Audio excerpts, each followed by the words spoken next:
नमस्कार। तो आज हम लोग महाभारत का अर्थ समझने का प्रयास करेंगे। तो एक अर्थ ये भी हो सकता है कि कर्ण से अर्जुन बन पाना ही महाभारत का असली युद्ध है।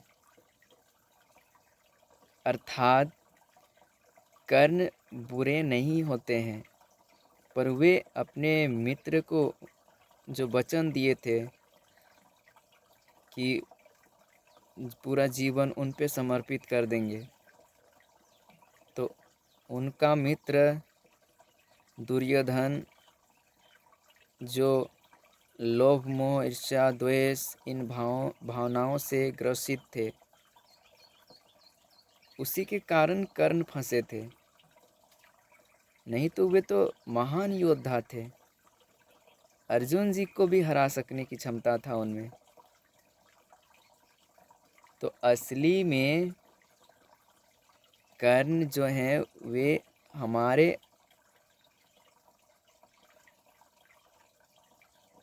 जीवन का स्थितियां हैं कि जीवन में हम सब अपने इंद्रियों के माध्यम से लोभ मोह ईर्ष्या घमंड द्वेष मद इन 6 विकारों और ऐसे विकारों से ग्रसित हैं, जिसके कारण ये जो हमारा मन है ये हमें अपने आँखों के इंद्रियों के द्वारा भोग विलास में ले जाती हैं और दुख प्राप्त हमें अपने इंद्रियों के द्वारा अपने मन के द्वारा ही प्राप्त होता है।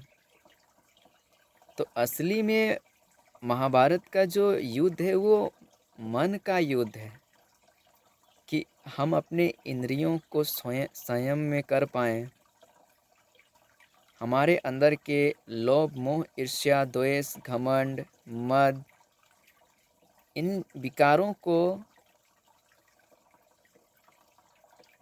जीत पाएं। अपने इंद्रियों को जीत पाना, अपने मन को जीत पाना, यही तो सबसे बड़ा महाभारत है कि हमारे अंदर इन बुराइयों को जीत के हमारे अंदर प्रेम दया करुणा सद्भाव ये सब उत्पन्न कर पाना ही तो सबसे बड़ा महाभारत है।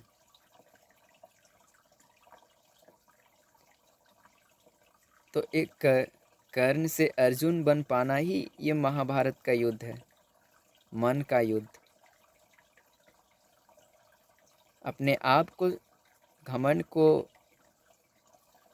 खत्म करके समर्पण, भगवान पे समर्पण, अर्थात ये ब्रह्मांड पे समर्पण, प्रकृति पे समर्पण ही असली महाभारत का युद्ध है।